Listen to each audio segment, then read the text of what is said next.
It's not something I can stop. Someone's taken a bite of my soul. Nothing I can do about it. So are you afraid of my brother? Even a guy of your caliber? It's been a long time. Master Dogen Takayanagi, head of the family that oversees the Gao Kishi style. You gotta be kidding. Bring it on, you bastard!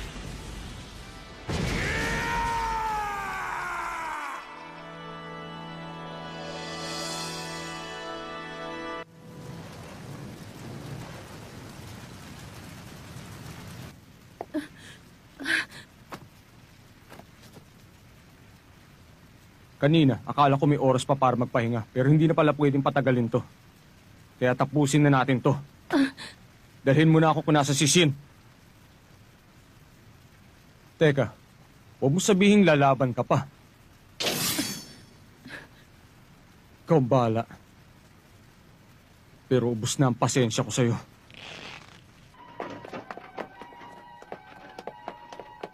Tumabig po kayo, emergency po ito.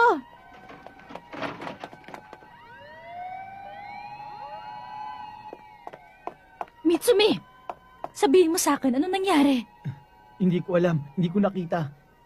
Ang sabi ni Bunshi, pumunta daw ako dito. Yun lang. Ikaw ang tumapos sa mga taga-Katanagang, hindi ba? Kung hindi ka ang gumawa nito, sino? Grabe ang lagay nila. Ang brutal ng ginawa sa kanila. Mitsumi. Huh?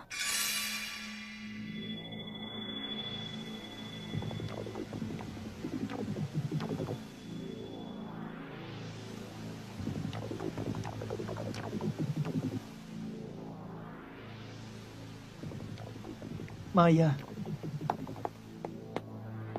Mitsumi, Kuya. namuwag na samahan natin. Wala nang Katanagang. Teka, sandali lang. Nasaan si Kuya? Ano nangyari sa kuya ko? Si Shin. Si Shin ang...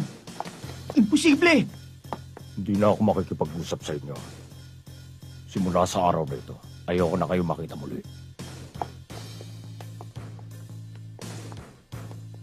Si Shin ang gumawa nito? Siya bang may gawa?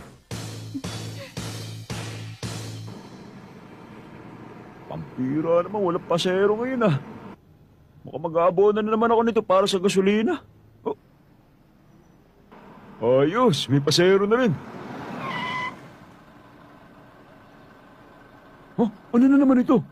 Mahirap na to. Baka masangkot pa ako sa ginawa ng taong ito. Huwag ka maglala, magbabayad ako. May dala akong credit card. Sa lahat ng pasero, bakit ito pa nakuha ko? Baka madamay ako dyan sa kung ano binabalak mo, ah. Doble ibabayad ko sa'yo. Basta dalhin mo ako sa lugar na to. Pero, hindi ko alam yan eh. Alam mo yan, Manong. Oo.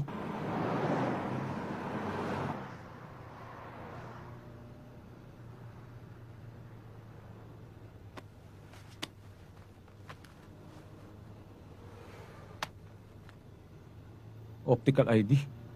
Ba, may retinal scan pa. Bigatin pala siya. Emi Isuzu. Masama ang kutob ko sa babaeng ito.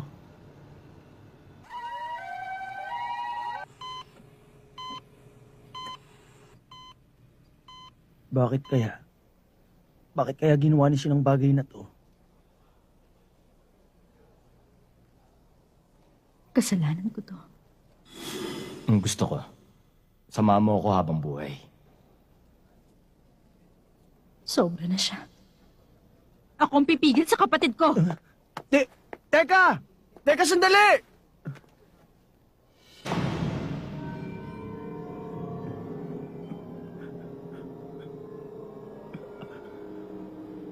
Bakit di ako makagalaw?